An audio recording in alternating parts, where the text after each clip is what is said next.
World here at YCS Richmond. World, please introduce yourself to the world. Hey, I'm Anthony. I'm from New York, and I got top 32 at YCS Richmond with Unchained Labrynth. Unchained Labrynth. Oh my goodness, traps. What made you decide to use this list, man? I saw that the meta was going to be heavy Pearly and heavy Rescue Ace, because Pearly is good against Rescue Ace and Labrynth is good against both. So I thought it would be a good choice to bring this to the YCS, and it paid off because I had a 100% win rate against both Pearly and Rescue Ace. Oh jeez. So what deck did beat you in Swizz? I lost in time round 5 to a Unchained player. I had Nibiru, and there were 3 minutes left. I thought if I Nibiru'd him early, he would pass his turn so I can win. He had the extension, and he gained 1,000 off of his Dark Contract play, which ended up losing me the game. And then round 7, I played against Din Kung Pham, the Sprite player. I ended up making the wrong decision to make him go first game 3, because he made me go first despite winning the dice roll game 1, and I couldn't break through his board because red and carrot are really good, and then gigantic means that my furniture and stuff can't really jump up because of the level restrictions. So I lost, and then I went undefeated until now in in Top Cut, where I lost to another Unchained player because game 3 I opened up Lady, Ku Klok, Ariane, and the hand was unplayable, so couldn't do anything. Before we start the deck call, any shoutouts? Shoutouts to Omnisp. His name is Jack. This is his deck. I have a lower rarity version of this deck, but obviously he offered to lend me the deck. There were some cards I was missing. Thank you very much. And then shoutouts to Stuz group chat. Yep, and shoutouts to the Chinese server. Sweet. Without further ado, please show us the deck call. Okay. We'll start by 3 copies of Ku Klok, 3 copies of Stovey, and 3 copies of Chandragalier. This is the core of the Furniture Labrynth deck. It's how you interact with your opponent. The 3-card combo allows you to play 1 turn ahead of the curve, unlike a regular trap deck. I'm sure everybody knows this by now, so I'm not going to go too much into it. But I chose to play, not everybody chooses to play 3 clock. A lot of people play 1, but I really want to maximize the chances of seeing the combo when I go second, because Labrynth going first is already winning enough. I want to be able to win even if I don't go first. So I'm playing all 9 furniture. And then I'm playing 3 copies of Arias, the new boss, the new monster, because it further increases my chances of playing turn 0. Arias works very well with the green maid, and it works very well with Welcome.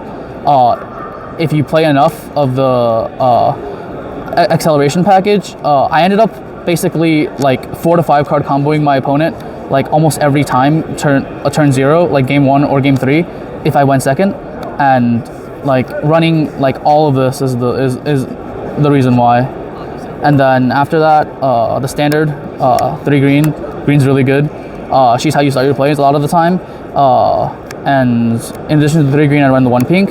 The pink is standard in the Unchained version because she represents 3 link material most of the time and allows you to quickly turbo through your extra deck. And her effect is not once per turn on both effects, so you can use both effects. So she allows you to both summon and draw most of the time. So yeah, she's very good. And then the bricks, 2 of the Lady and 1 of the Lovely. I ended up drawing her a lot, but it doesn't really matter because I can pitch her with the furniture. But yeah, these ended up biting me in the back. But you need like a critical amount, but I usually don't end up going for the play where you set traps with her. She's just like an extra body if I draw her most of the time, and then she's really good against the Rescue Ace though, because if you put her in an attack position against Rescue Ace with traps, they can't really take care of her. They have to use the battle phase to take care of her, and in the battle phase you respond, you kill the turbulence, and you basically live a turn for free. Round 9 against Rescue Ace and round 10 against Rescue Ace, I was down 9 or 10 cards at one point, game 1, and I still ended up coming back despite being down 10 cards because they just couldn't get rid of Lady more efficiently. And that's part of the reason why your matchup against Rescue Ace is so good.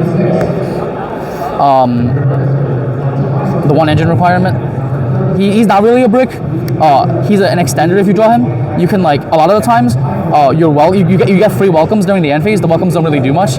You can just like in your turn you just pop, and then this is a level 6 fiend. You can like link off and stuff. Since Yama can get him back from the graveyard, it doesn't really matter if he hits the graveyard or whatever. And if you pitch him off of furniture, he gets to set something. He's really good, yeah. And then the hand traps. The monsters hand traps. 3 copies of Nib, because Nib has really good synergy with furniture, and that's like part of the reason why the deck is good. Nib into furniture, you don't leave a token. Ash, and then the shufflers.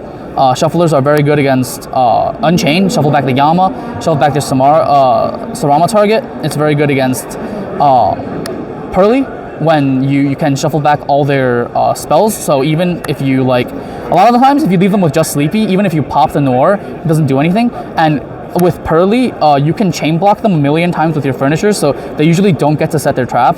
So this just cleans up everything. And if you pitch this with furniture, you can stop their Pearly from transforming by shuffling back their stuff. And also, if you play this, you play against Tier. I won against Tier because they mill 5 and they milled into this. Yeah. Yeah, like they milled into 4 furnitures and then like a Medora, and then I just like, oh, I just went +5. That's crazy. Yeah.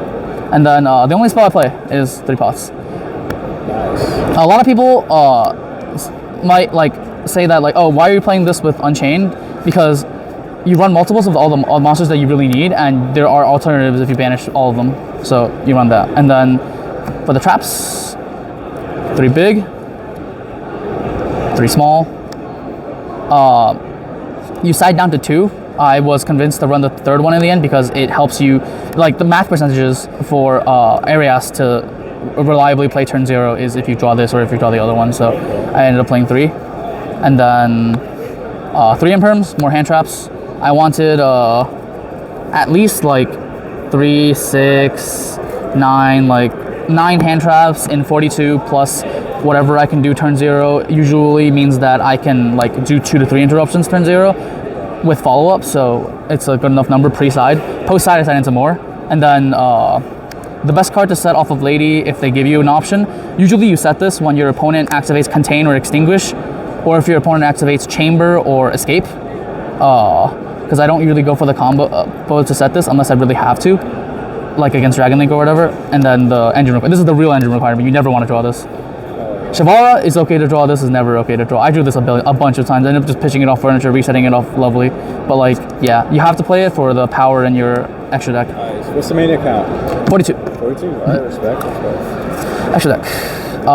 Let's start with the Unchained engine first. 3 copies of Yama.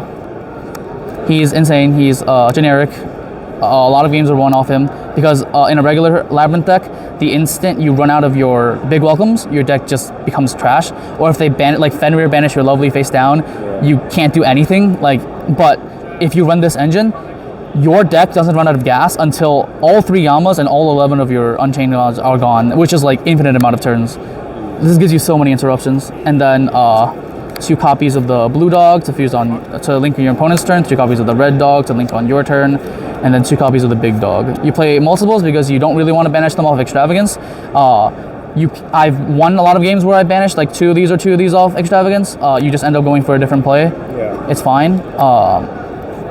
This can also summon back very niche. This doesn't have to also summon back the Unchained stuff. It also can summon back Lovely Lady or Chaos Angel because they're all like fiends. And then one of Muckraker, a lot of people run 3. I used to run 2 and then Typhon came out, so I had to fix the slot. It doesn't really matter if I banish her. She's not that important because when I have 2 monsters, I would always go for this and not this. And then 1 unicorn, this is for when I'm locked into fiends with regular welcome, or else I never make him. I almost never made him. And then this is when I'm not locked under fiends with big welcome. This card's insane. This makes this card 3 interruptions. You eat a monster, you banish a monster, and then you banish another monster. That's crazy. In Unchained it might not sound that crazy, but in Lab it's crazy. You use so much card advantage. And then 2 Chaos Angels, you really want to see it. You really don't want to banish this card off other thing, because with Arias now, 6 plus 4 is 10, and 2 plus 8 is 10. I ended up making 2 of these to secure my top cut against Unchained. I banished all their stuff and I just hacked the game. And then last but not least, yeah. I used them like once. Oh, also, if you full combo, usually they wait until your end phase. You say end of main, they go nib. You make this. They can't nib. Yeah. That's right. Maybe it's level 10 or 12 or something like that. Yeah. No, it's the 3,000 attack. Oh, there you go. There you go. Okay. I wanted to, in case like I won game 1 or going first or second, they would probably side in engine cards or side in like blowout cards and then go first again. Yeah. I wanted hand traps.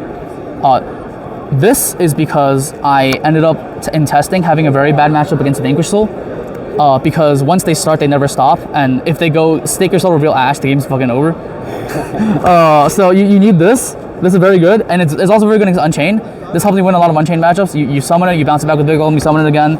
It at least gets rid of, you can either negate the escape or you can negate the rage.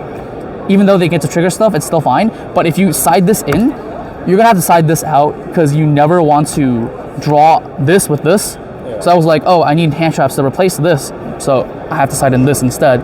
Because if you draw this off this, it's live. So this goes out in this place. So that's the reason why I run these 6. This ended up being very clutch because against Rescue Ace, this is good. Against Unchained, this is good. And against Vanquish Soul, it's good. Yeah. It's one of the best cards, overperformed. This used to be Bystials. This used to be Magnemite, this used to be Juice Worm. But then I was like, I'm already running Mudora Keldo. I'm already running so many hand traps. It doesn't have against tier Mudora. Bystials are better, but Crow can hit Pearly. I can hit the Lily target. I can hit the target that's Samara sets in Unchained. And this ended up coming up because I played against 3 Unchained, 2 Pearly, and 2 Rescue Ace. And against Unchained and Pearly, I hit the stuff that Bystials couldn't hit. And obviously, it's a live card drawn off of Phantasme. I just side in. I helmet side these 8 against Unchained every time. 3 Jolt. Gotta respect Vanadium. Vanadium's a really bad matchup because they can combo through everything. Against tier, you play this and you hope to draw it. It's also live after you Phantasme, so it's good. And then this for Rescue Ace. Against Rescue Ace, I side these 7. And I hope that this can draw me into that or whatever. So it is only for Rescue Ace. I don't side it in against anything else. And then the 3 blowout traps. I never used this. I sided in against tier elements, didn't see it. I never got an ability to do it because they kept chain blocking my shit. Yeah. This won me a game against Pearly. I think that's about it. I hard drew it against Pearly. And I called X because he went draw face shifter. Yeah. I was like, okay. And then he went Prosperity 6 for a Lightning Storm. He went Lightning Storm, call back row. I went call XYZ, and then I won.